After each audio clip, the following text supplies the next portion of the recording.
Tech titan Jeff Bezos is packing his bags and swapping the rainy streets of Seattle for the sunny shores of Miami. A move that's raising eyebrows and sparking tax-saving speculation. Bezos, known for his shrewd financial acumen, is reportedly eyeing Miami's exclusive Indian Creek Island, dubbed the Billionaire Bunker, for his new abode. The ultra-private enclave boasts a high-security entrance, its own police force, and a roster.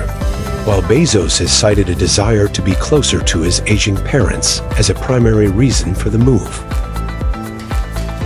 Florida, unlike Washington state, doesn't levy a capital gains tax. A move that could save Bezos a hefty sum on his substantial Amazon stock holdings,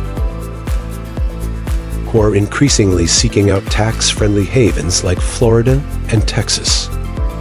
With their vast fortunes, these tech titans are well aware of the impact taxes can have on their bottom line, making them savvy strategists when it comes to relocating their assets.